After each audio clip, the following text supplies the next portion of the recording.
Yeah, I was all over the map when I first started angel investing. Like I invested in Boom Supersonic, like supersonic jets. Wow. And that was, late stage supersonic jets that are now almost 10 years later are still, working through building those out. I invested in probably my biggest home run as an angel was Liquid Death. So I invested in the seed round of Liquid Death. So CPG water, very different than supersonic jets. Colin, how are you doing today? I'm doing wonderful. I'm actually doing wonderful today. That's great. You seem like you're in a great mood. So I think today's episode with Chris is going to be a good one. You've been looking forward to this, huh? I love talking marketplaces with other marketplace investors, so I've been looking forward to this one for a while. I scheduled Chris, he's at Nomad Fund VCs and they focus on marketplaces. And I didn't forget, but I almost like didn't even think about it that like, oh gosh, you guys are just going to hijack this interview and talk about marketplaces the whole time. So I feel like for this one, I kind of played moderator more so than interviewer, but I think it was a good one. It was a great one. I'm excited for people. All right, awesome. Well, before we get into the episode with Chris Nakutis-Taylor from Nomad Ventures, I want to give a quick shout out to this episode's sponsor, Sydecar. So, Wannabe Angels, begin your venture capital career with Sydecar, the go-to platform for those new to managing SPVs and funds. I actually use their syndicate product for every investment I make, and Colin uses Sydecar to manage his fund. To learn more, visit Sydecar's Wannabe Angels page at sidecar.io/wannabe angels. And we'll leave a link to that in the show notes. And I guess the little test there is you have to know how to spell wannabe angels, right? It's difficult, Just like but I it think sounds, people can though. do it. Have you made any investments since our last episode? I have. I can't announce it, but I Hmm. made one investment and we'll be closing an SPV with Sidecar alongside the Fund Plus Ooh, product interesting. Okay, well, tomorrow. maybe we will talk Yeah. about that on the next episode once that closes so we don't get in trouble with legal and Yeah, don't do that. lawyers and people, I don't know, FTC, SEC, who would sue us or come after us, but someone not good, some three-letter bad organization, right? The investment police. All I'll right. give you one guess though of what type of investment it is. Marketplace. How'd you know? All right. Well, that's a great tease. Until next time, and without further ado, let's get on to the episode with Chris. Chris Nakutis-Taylor is the founder and managing partner of Nomad Ventures, an early stage venture fund investing in high network effect businesses with marketplace dynamics spanning B2B, vertical SaaS, fintech, consumer, and commerce infrastructure. Prior to Nomad, Chris was one of the first 250 employees at Uber and spent 5 years building that business, first as the regional general manager of the South region for the Rides product, and then on the founding team of Uber Eats as a regional general manager of the half of North America. Before Uber, Chris worked in private equity at HIG Capital and also founded his own e-commerce startup, which he sold to a competitor in less than 18 months. He graduated from Northwestern University and holds an MBA in Entrepreneurial Management from the Wharton School of Business, where he ran the Private Equity and Venture Capital Association. Chris, how are you doing today? Doing well, doing well. Thanks for having me on, guys. Yeah, I'm excited to chat. And it's almost like we've got a meeting. I don't know if I count myself as a marketplace master, but we definitely have a couple marketplace minds on the call today, right? So welcome everyone. Yeah, Yeah. 100%. When I think marketplace, I think Colin. So Yeah. Oh, that's flattering. Harry's trying to convince me to be the marketplace guy, and I actually asked Twitter if I should do that, and the resounding vote was definitely no. Really? I think I It's said it's too yes. cringe, I think. People are like, ooh. But I Harry, you think you wear it well. I mean, you know. yeah, I think when Twitter says something, you should do the opposite. So Mm. maybe you should be All the right, all right. marketplace guy. All right, well, I'll rebrand and get after it. I'm just really amazed that you said Chris's last name right, Harry. I'm A lot of impressed. a So I lot of think I've pressure said it and wrong before. I didn't even ask you if you wanted to read his bio. I just sort of took the lead and maybe I'll let you read a bio one of these days, Colin. It's okay. You know, you've got the that voice for radio kind of thing. So Yeah, This is true. very few people get the diaspora from Lithuania, the Nakutis right. I think there's less than a couple 100,000 of us around the world. So Very nice. Well, you're definitely the most famous Nakutis I know, Chris, and I've been looking forward to chatting with you. Obviously, one, because of your Uber experience, but I think you have a really interesting sort of pathway to venture. And I like how you described it when we were offline, that it's very linear. So talk a little bit about your linear progression into the world of venture and, now the fund that you're running. yeah, no. So I originally started in private equity, so more late stage investing, but really wanted to get into early stage investing. And making that transition, that's actually how I ended up at Uber. So I realized that being really good at Excel and building out models is not helpful for early stage companies. And what is helpful is starting your own business or working at early stage ventures. And so I joined Uber to gain that experience. And then realized I actually really enjoyed operating. And so I ended up staying at Uber for about 5 years and then made a transition from there to run global operations at Bird and ultimately onto venture. But so when you think linearly, step one was originally just getting into operations, understanding how early stage companies work, understanding how I can help founders. And then from there, starting to take little bites at the apple that gradually got bigger and bigger in terms of writing checks to founders. So Uber started getting some liquidity in 2017, and I started writing small angel checks. I was writing, started at like $2,500 and then moved up to the sort of 5 to 10,000 range. I did about 20 angel investments in that, call it 10-ish thousand range. And then from there, took the next step in my progression. I became a scout for Mark Suster at Upfront Ventures. So Mark had asked me if I wanted to do their scout program, and it was a unique opportunity to do what I was doing in the angel community but with bigger checks. Yeah. Right? Going from 5 to 10,000 to writing scout checks of $40,000 to $50,000. Yeah. Let me jump in on the angel investments. The two questions I have are, one, how are you funding these angel investments? You said liquidity. Was it more from your salary at Uber, or were you able to take some secondary, or how did you get the funds? Because I mean, obviously the 2,500 to 10K times 20, that does add up, right? Yeah, no, 100%. I found it hard to take it from my salary. Startups aren't the highest paying Yeah. businesses out there. I was thinking, like, how much are you getting paid at Uber in those early days? Definitely not as much as people think. But when you hit your 4-year mark at Uber, you were allowed to take, they had something called clockwork. You were allowed to take, a percentage, like 1% of your stock off at the current market rate per Cool. quarter. So little by little, you could take a little bit of liquidity. And instead of investing in the stock market or bonds or buying a home or anything, I started investing in startups. And what I'd say about that, and I'd love to hear your thoughts on if people have a similar angel story. But I originally, as an angel, the difference between being an angel and being a VC, of having done both now, is I invested more in passion projects. Right? Like I didn't really have a thesis. I mean, Colin, obviously you have a pretty structured thesis. I know, Harry, you do as well. Mine was all over He's the the map. marketplace guy, and I'm the mobility guy now. That's how we're branding our investment thesis.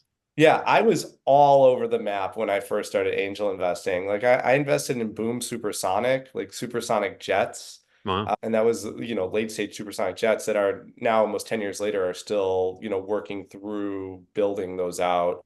I invested in probably my biggest home run as an angel was Liquid Death. So I invested in the seed round of Liquid Death. So CPG water, very different than supersonic jets. Invested in like Superhuman, I'm guessing replicated. you were thinking that one day they could serve liquid death on the supersonic jets, right? Exactly. Again, there's like a wow Yeah. factor of my angel investments. There was really no rhyme or reason other than that. And as a VC, you obviously have to be more thematically driven because you're investing other people's capital. But at first, I was all over the map. Yeah. I had a similar experience when I was putting together my like fund memo thesis, whatever. And I was just putting up the whole portfolio and I was like, ooh, a few of these don't follow really any thesis on this, but this was super cool. Like there's one that was literally like capturing carbon out of air and making water, like just cool things where I was like, well, if this happens, I want to be a part of this, Yeah. You invested in Rainmaker too? No, not that one. That one Oh. was cool. That was, I mean, that just the Morgan concept. Barrett on a recent episode gave a shout out to that one. So I was going to say, wow, you missed that episode though, Colin. No, I was on that one. Oh, were you? Okay. Am I that easily forgotten? Harry Yeah, mentioned that one. you must have not talked that much, but But yeah, it's interesting, especially as you for those people out there that are thinking, how do you make that progression from angel to VC?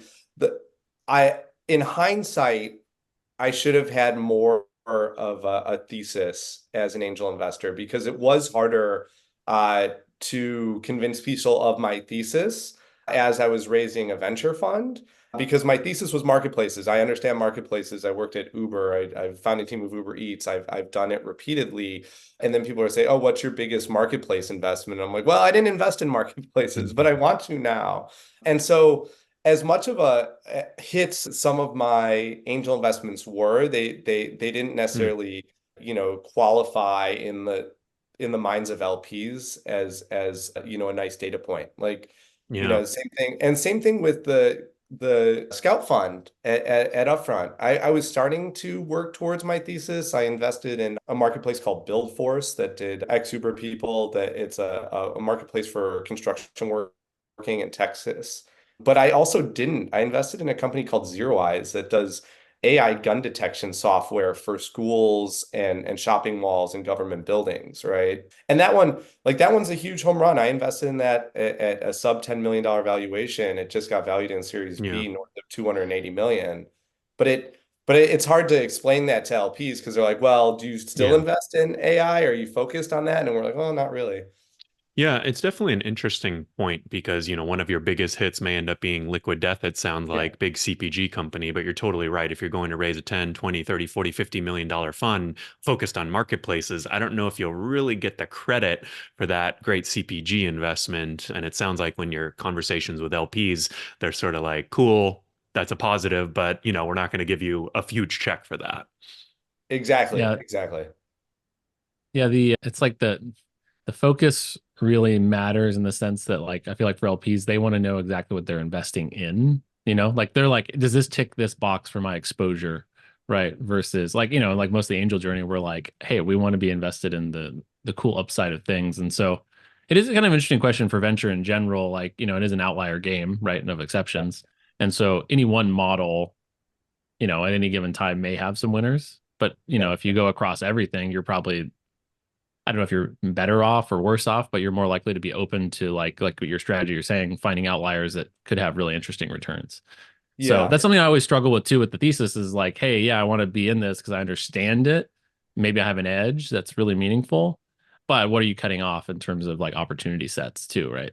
Yeah, 100%. But I think the former is outweighs the latter, right? I think that having that expertise, because you are trying to find outliers, right? This is venture and even angel investing, it's a home run hitter's game, right? You're not like when I was in private equity, that's not a home run hitter's game. You're trying to be a leadoff hitter betting for average, right? You're Ichiro, you're hitting singles and doubles, don't get strikeouts, right?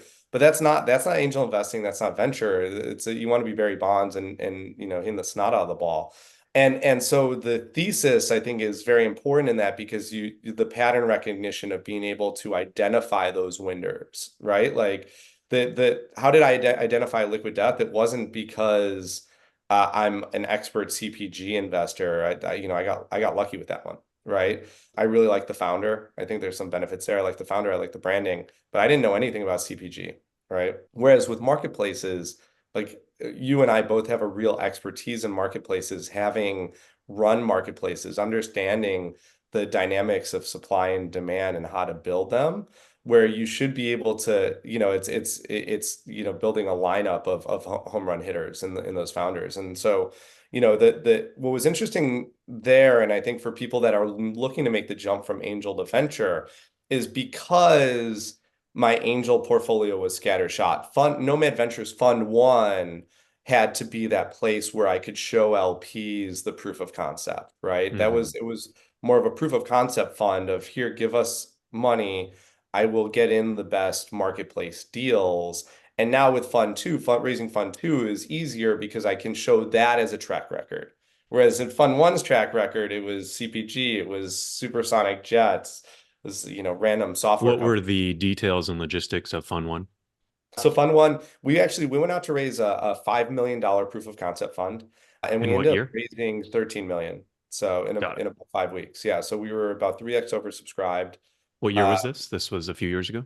it was the start of 2021, end of 2020, start of 2021, which allowed us, again, we were allowed to do the same concept. We were Hmm. just, instead of writing 100K checks in the pre-seed and seed, we were allowed to write 200 to $300,000 checks. So the thesis didn't change, number of investments didn't change. We just got to write larger checks. Hmm. And we've co-invested in a few. That's Yeah. even as is Harry. I mean, I think honestly, I think the ones we've co-invested in one of the most some of the most exciting in my portfolio. So, Which ones do you think are the well, Hacksmith, yeah. Autopilot, both just like awesome founders, really unique ideas that are just outside the box, I would say. And they're just and they have like really unique distribution strategies. I think those are Yeah. the things when I think of marketplaces that are really successful, that's kind of like what fits the mold for me is like novel product development, really great and unique distribution strategies, solid founders, and a little outside the box, such that people don't think of investing in it. So I don't know. That I mean, that sums it up for I think. 100%. I think autopilot is one of the most exciting investments out of our fund one. For those that don't know, it's a consumer investing app, so you can follow Nancy Pelosi's trades or inverse Kramer, so it does the opposite of whatever Jim Cramer does. It's a super interesting business. They are growing like wildfire with very low cost of acquisition, and I think the serendipity, one of the things I love about autopilot, and this is tangent, is you can find investments everywhere. And that's one thing I like about investing. And the serendipity we have for autopilot, I don't know if I ever told you guys a story, but the way we found them was we live in my partner and I live in Los Angeles. Autopilot is based in Los Angeles. The day they lifted restrictions on COVID, so you could start going to restaurants again, we were both like, we got to get out of our house. And we went to a coffee shop in Santa Monica, and one of the founders of Autopilot clearly also needed to get out of his house and was talking on his laptop as if he was still in his house, like very loudly Loudly. to his partners on a weekly meeting. And we were sitting behind him and listening in on his conversation because it was hard not to. It was so loud. And and as he was talking, we are like, my partner was like, I've had this idea before. This is interesting. I wonder how they would solve XYZ. And as he was saying it, they were talking about how they were solving these problems we had thought about for the model. And we're like, the second he got off the phone, we're talking to him. And he hung up the phone and we walked up to him and we started talking to him. And about That's a week funny. later, we put an investment in. Yeah. Nice. Wow. I have a funny story with Brian as well. He just when people say like I invest in cold outreach, like or like people that cold DM me, he literally DM'd me on Twitter and was like, "Hey, you look like you know about marketplaces. Would you be interested in our company?" And I was like, "Yeah, send me the deck." And so I looked at it. I was on a chairlift in Park City, and I was just like going up the lift, and I was like, Wow, what a just real message. VC. Yeah, I know. I mean, I live in the part, and I just literally messaged back and forth, and I was like, "These are really great numbers, like amazing to see." Um, I think I'm in, and so I think by the end of the day, it was like Friday. I was like, I committed, and so anyway, it was just It, All funny right, how all that right. all Enough works. about No, autopilot. I I just think you yeah, both sent me yeah, this yeah, yeah. deal, and We pumped our my fund bag. can't do financial service. But the only tiny Go restriction I have, download. I can't do financial services, and I love this one. And I was like, oh man, I want to join, but I can't. All right. tough because it's tough, Harry, because I do think, Colin, I think that is out of our fund one, I think that's our Coinbase, right? That Nice. is our just nailed the grand slam home run. I mean, obviously there's still a lot of run. The startup life is long and it is not an Yeah. easy process, but early traction, they've started to take off. Yeah, definitely. Well, I'm glad that you guys kind of started talking about some of the investments and the marketplaces because I wanted to spend the second half of the conversation kind of learning from, the marketplace experts. So, Chris, you mentioned a couple that you've done. Do you want to talk about some recent marketplace investments or maybe things that you're excited about in 2024 when it comes to marketplaces? Are people still pitching you Uber for this and that, or is it what are people pitching you these days? Like, you know how it used to be Uber for this? Like, what are people pitching you when it comes to marketplaces? We still get a decent amount of Uber for this and Hmm. Uber for that. The one note I'd say just going into it is that we don't view marketplaces purely as consumer. I think Hmm. when people look at like Colin's background and my background and obviously the successful marketplaces of 2012 to 2020 were consumer marketplaces. So we get a lot of inbound about consumer, but I'd say only out of fund one, only about a third of our investments were consumer marketplaces. About a Hmm. third were B2B, and about a third were fintech, like Autopilot. I mean, Autopilot's consumer, but on the whole, we don't invest in consumer marketplaces. Hmm. We tend to look more towards the B2B side of the house. Is that And kind of more personal preference, or do you think that phase has kind of come and gone? I think both. I don't think it's come and gone. It'll always be there, I think, but the era of like the Uber marketplaces in a non-ZERP environment, it's harder. Like Mm, you need significant amount of capital to be able to build the consumer side of a consumer marketplace. And you don't necessarily need that for the B2B side of the market, like a B2B marketplace. So, with the Yeah. B2B marketplace, your consumer side, you're selling to other businesses, and so you need a sales team.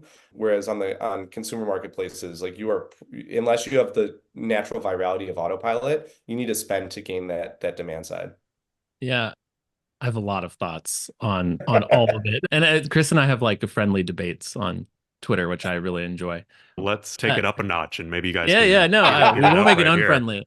So my thing with the consumer, so there was like this initial era of like horizontal marketplaces, think like eBay, and by Yep. horizontal I mean like across a bunch of different verticals, right? So like Yep. the eBays, Etsy's, like they're very much like how do we soak up this whole kind of like all these different verticals across this one product experience. And then you kind of this next era, what I would call like Airbnb, Uber era was like more verticalized, right? Like how do we go deep within a vertical and really like just own the whole experience, right? And so they cleaved off entire verticals and defined them. Yep. And I think we're kind of entering this next era, and this is really on the consumer side. I'm saying is like there's a next era coming. I don't know exactly what it looks like. I kind of couched it in this marketplace plus model of like marketplace plus something else, plus SaaS, plus Mm, community, plus content, or what insurance, finance, whatever it may be. That the marketplaces really aren't like at this point, there aren't like sufficient verticals. There probably are still pockets, but they're like in general, there aren't like verticals that are going to be big enough to support venture scale marketplaces without something else on top of it. I think B2B kind of goes into that where it's like, hey, there's these totally new verticals or potentially horizontal situations too. We're in the Yep. B2B world, but they're just very different in behavior. But the consumer side, I'm really excited for AI, not because it makes things more efficient. I actually think that's a really boring, like overall thought. Great. I'm glad people Yeah. get more efficient. But what I think is really interesting is for matching and search. Like Yeah. finally, we have technology that can do like matching without humans. Like built a lot of search algorithms and like through the years, and most of them are just like faceted based with scores, and it's like Yeah. all like past looking heuristics. Whereas AI into the future, we can actually do matching in marketplaces like for people, and I Yeah. think that's what's really interesting to me. I view that as like the next thing in consumer. I don't know. Those are my thoughts on it. I agree with you on both parts of that with respect to consumer. I think on the first part, the having some sort of additional angle, like we're already seeing that. We have an investment out of Fund One called Zoe Financial, and it's a marketplace for investment advisors to find clients. And what they realized as they were building this out, it was growing nice, growing well. They're getting RIs on their platform. They also found that the founder had come from JP Morgan, and a lot of the investment advisors and companies that he was talking to didn't have the tools that he had. And so they Mhm. essentially built an enterprise white label software for the companies to use in addition to the marketplace. So the marketplace plus an enterprise product. And right now, the company is growing a couple 100% year over year, and half of their revenue is from the marketplace, and half is from the enterprise product. And so I agree with you completely on that, Colin. There, you have to have that additional angle, and I agree on the AI side of the house. I think that like AI is going to do a lot to revolutionize a lot of industries, but marketplaces are so ripe for advancement from AI because of that supply demand balance, and that matching is traditionally the hardest part of a marketplace startup. And if you can leverage AI to be able to augment that, that's where you're really going to see the lift in growth in a number of especially on the consumer side, the consumer products. Chris, wouldn't you say that, I mean, most marketplaces, isn't their final state kind of a marketplace plus model? Like, don't they all kind of like, once they get to a certain scale, like add, financial services, or like Instacart, now they're adding advertising, Uber's adding advertising. Like, don't you kind of end up adding these things eventually? Are you saying now that they're kind of adding it before they get to scale, or you know what I mean? I think yes and no. I think that you need to add those now in ways that you didn't before, to Colin's point. Like Uber, the reason we started Uber Eats, Travis had this saying that because a lot of people wanted us to add like the Uber for dry cleaning, the Uber Hmm. for the XYZ, you had this infrastructure of drivers on the platform. And Travis's saying was that we should not use it's inefficient to use 1 hour of one engineer's time if the opportunity wasn't as big as the rides business. Which we already know, the rides business is like $100 billion business, right? Yeah. And so we stayed away from doing anything other than the rides business for a number of years. And then we went into Uber Eats because Mary Meeker released a report that like 80% of discretionary US household spend is in three things. It's in transportation, housing, and food. Yeah. Right. And so we saw food as an opportunity to really go into a similar size market. I think the issue you have on the consumer is that you don't have like glaring in your face $100 billion opportunities like Uber, where it's just not worth your time to like add something else. That now like you're adding something, you're adding something else to really pop up the potential TAM, right? And who's to say like Uber didn't put Uber credit cards out there or finance, but there are millions of drivers on the platform that probably, that probably would have been a big business. And I think it is a big business for other rideshare companies, like in Southeast Asia, Grab Financial, I think is valued in the billions. So definitely, I guess it could work. Yeah. I think for me, the plus piece is really about trying to embed with one side to kind of really like make it stickier, because traditionally the horizontal marketplaces, they just had a really powerful network effect because they were so all encompassing. It's like eBay, they're literally just around forever now, like they're never going anywhere, like, and people can cleave off huge chunks of GMV from them with very vertical specific, but they're still there, right? They're always like, they just buy everybody else up. But I think as you build new ones and you try to be efficient in your customer acquisition and retention, you got to build something that people come for, that or come for the marketplace, stay for that or stay for the marketplace. And so I think that's like the whole idea, is that in lieu of this like, ZERP era, like huge amounts of capital to go grow, like you've got to actually have these very like sticky and retentive products from day one. And that usually means embedding. And I think a lot of the companies you invested in, Harry, like do this, they like start with a fintech element, they start with, whatever insurance element, and then they expand, right? And I think that's kind of like my point, is that if they don't have a strategy for that kind of early on these days, it's going to be hard for them to differentiate and win. Yeah, and that's a big, especially on the consumer marketplace side, one of the biggest issues that we try to see around corners for when we're evaluating companies is that stickiness, right? I mean, we call it fraud loosely here, marketplace fraud, but essentially like, are transactions continuing to happen on platform, or are people, doing one transaction and then going off platform and making a connection, or are they just what's your retention, right? And I think that's the number one reason why we'll pass on a company, is that like in our heads, having done enough marketplaces, we can't see a path to stickiness. And so they'll have good user growth, but we're like, yeah, let's see in 6 months, like what your retention looks like. And if you have that leaky bucket on the retention side, then you're never going to be able to grow to the point where you can raise a seed and then an A and a B and so on and so forth and get a successful exit. Obviously, that's different on the B2B side, right? Yeah. Like when you're doing enterprise software, like the stickiness, like our first investment on a fund too is a company called StackPack, and it's a B2B product for companies to manage their tech stack. I mean, these types of businesses, your retention's 99% because the value provided. So essentially, what this company does is it ingests all of your contracts. So you're a company, you have Asana and your Google Suite and Slack and you name it, and you have like all of these bills that just recur, and you have no idea what you're the CFO or the head of finance, and you don't know where they are, when they're due, or how many seats you have on Salesforce and who's using them. And this company essentially ingests all of those contracts and then has a nice visualization to see when you're up for renewal, what the cost looks like, and then also recommends, you've kind of outgrown Greenhouse because your company has grown. Maybe you should look at these alternatives. And there's an inherent stickiness there on the B2B side. Obviously, the sales cycles are longer than consumer, but the stickiness is less of an issue. Yeah, that's a good one. I feel like even with my little media business, I might need that because I've got a number I can only imagine what a real tech company would have and the number of seats and, being able to look at cost competitors. That's a cool one. Talk a little bit more about the B2B side. What are, when it comes to marketplaces? So we talked stickiness. Are there, more downsides, more upsides? Why do you kind of like that as a category? Is it more of a right now thing? You mentioned that we're not in a ZERP period anymore. Like, well, why do you think right now B2B marketplaces are, it sounds like maybe half to two-thirds of your investments are in that right now going forward? Yeah, about 40%. Okay.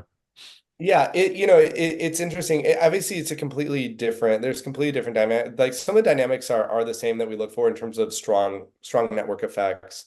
We really focus on strong network effects, strong barriers to entry, asset light scalability, and so it's similar on the consumer versus B2B side. I do think there are differences in terms of the retention issues that you see between B2B and consumer, as we just talked about. I also think that there's an interesting point right now, like companies like StackPack, you're at an interesting with the non-ZERP and interest rates where they are and investment like investing where it is. There's a real usefulness of a company like StackPack because it is saving you money on your business, right? So you're cutting costs, you're increasing your margins. Those are things that businesses are looking for. And so it's not just that, companies aren't spending to grow as wildly as were 2 years ago. It's they're also looking for ways to trim their costs, be more efficient. And so that's why we've moved that way. Obviously, like you need to skate to where the puck's going. And so, to Colin's point, like we're not out on consumer. Consumer's probably still going to be in fund two, a third of our investments. I think if too often investors, angel investors, VCs, you name it, skate to where the puck currently is, right? And that leads to bad investments. And so, everyone's saying like consumer is dead, and it's not. It's not, right? I'm just saying it's not as frothy as it was a few years ago. But now's the time to invest in consumer, right? Because, at the end of the day, you're investing at year zero Mhm. for a company to exit in year 6, 8, right? And so people being down and everything is cyclical, right? Yeah, Everything goes in good point. cycles. So everyone being out on consumer right now means that you're investing at the better valuations. And based on the cycle, when you're looking to exit, everyone's going to be in on consumer, right? And so that I just wanted to point that out because I think too often, again, people skate to where the puck currently is as opposed to where it's going, and that's where they tend to miss, right? Like, and then we need to be careful with that. With like, you have these cycles with blockchain and AI. We have to be smarter about AI as we're investing. Like the right time to invest in it. We don't invest in LLMs, but the right time to invest in Mhm. LLMs was like 3, 4 years ago, right? Yeah. I don't know, maybe I have a bit of a contrarian take on the B2B marketplaces. Like I've actually found them largely not investable in certain forms. And there's certain ones I do like, but I've learned some real pitfalls from them. Like one of the things, the paradigms I see with B2B marketplaces is you get like the best salesperson in whatever thing, and they're like, great, you know what? We always needed a marketplace for this. Let's just go out and do it. And then they do that, and they're like, I brought all these customers on, we got great GMV, and it just turns out it was their book of business from before, or like no one's actually self-servicing in these marketplaces, because that's what the value of a marketplace is to me, right? Is like you lower coordination costs such that one side can come in at any other time and buy something, right? Or rent Yeah. something. And if it's not self-service and the coordination isn't solved for by the marketplace and you're basically hand holding it and doing it, yeah, you can get to a big business, but you're really just a tech-enabled brokerage that can get to scale, but you really haven't crossed the chasm. And so one of the things that I've been really feeling as I've done the fund is like, I can see billion-dollar valuations, but I can't see beyond those things for some of these companies. Like I don't see like the Uber, the Airbnb style outcomes because I don't I don't see it digitizing and being self-service in the way that consumer marketplaces have really like embraced new technology. So anyway, I that's kind of my contrarian take on it these days, honestly. I I agree with everything you're saying. I think we look at different types of B2B marketplaces for that specific reason. Like I think you and I have actually talked about a couple of companies where there's just a good salesperson with a good book of business, and we both passed on them, right? Yeah. We've like yet to invest in those type of businesses because that's a primary issue. It's like, okay, you grabbed a couple people that you were already working with, and okay, what's next? And we will, I say largely, we will 100% stay away from those. I think where we look at like network effect B2B businesses, like a good example for us, and this falls under B2B, also falls under fintech, is one of our larger investments in Fund One is a company called Lunch Payments. And essentially, these are two founders that were selling into school systems, excuse me, and they realized how hard that process was. They have to send invoices, submit invoices, they get approval, and then they send in their bank information, and they can't get wires. They actually get manual checks written and Mm. mailed to them. And the working capital days take, 90 to 120 days on average. And it's not because like a traditional like OEM manufacturer that's messing with working capital days and paying their vendors to mess with their cash flows. It's purely that schools aren't allowed to spend any money on payment infrastructure. So that anything that where there's a 2% fee to auto wire, they can't do it based on some regulations they have with federal funds if they take federal funds. And Mm. so what Lunch Payments found, they found that there's this huge pain point. If you're a vendor, be it someone from them that was a larger vendor in a large number of schools, or like you're the groundskeeper business that mows all the lawns for the school, like you get paid in 4 months. And for small businesses, you can't handle that. That's very hard on your business. And so what they did is they created a B2B marketplace where they connect the vendors in the schools and they get the payments down from 90 to 100 working capital days down to 30, right? Mm. Just by creating a better mousetrap in terms of a marketplace to interact. And because of this, they get the network effects that you want to see on the consumer type business, because the vendors love it. They're getting their working capital days down months, right? The schools love it, and so they sell to the vendor. The vendor connects the school loves it and sends it to all their other vendors. The vendors love it and send to all their other schools, right? And then the Mm. schools love it and send to all their vendors. And so they're seeing those network effects, even though it's B2B, and more, there's like a fintech component to it. So we look for those types of business where we can see the network effects that you would from consumer into the B2B. Another one is Beacon. I don't know if you guys looked at Beacon at all. Beacon's a marketplace for acquiring small businesses. So you're a business, high net worth individual. I mean, it's technically B2B, we think, because the purchase prices Mm. are in the millions, but you want to buy a HVAC business, or you want to buy a Sonic franchise. It's a marketplace to find that business and purchase it. A lot of people, it's B2B because a lot of people are like rolling up a number of franchises.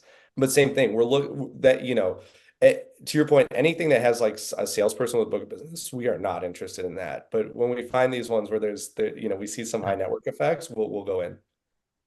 One last question for you, Chris, to round it all out.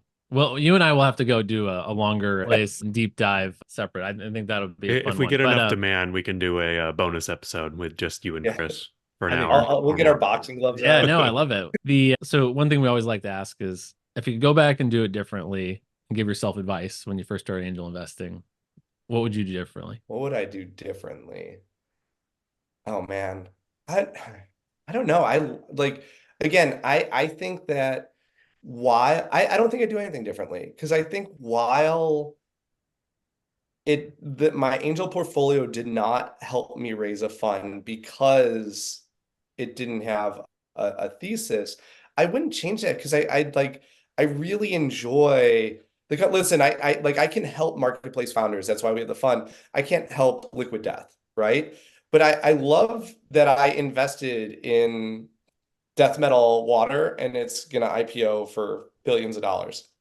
Right. And so I wouldn't actually change anything. Like, sure, like I didn't necessarily have a track record that helped when I was raising my fund, but I love that I invested in some really cool things, and some things that are gonna change the world. Like when Boom Supersonic actually has supersonic jets and you can fly from LA to London in a few hours. Like, I'm gonna enjoy pointing at that and saying I invested in the same way that I enjoy, telling my kids that the reason that you press a button and a car shows up and drives you where you're going is because I helped build something, right? And so Yeah, I that's wouldn't cool. change anything. I wouldn't change anything.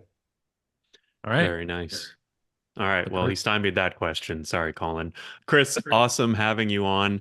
If folks want to learn more about you, we'll leave a link in the show notes to nomadfund.vc. I know you, and we'll also give a shout out to your partner, James. I know you guys are both active on Twitter, so we can maybe leave a link to your Twitter profiles. Anywhere else people can go to follow you, find you, or pitch you? No, Twitter, LinkedIn, website, those are the top three. All right. Appreciate it, Chris. We'll sync offline over email for you and Colin's round 2. Thanks, guys. Later, Chris.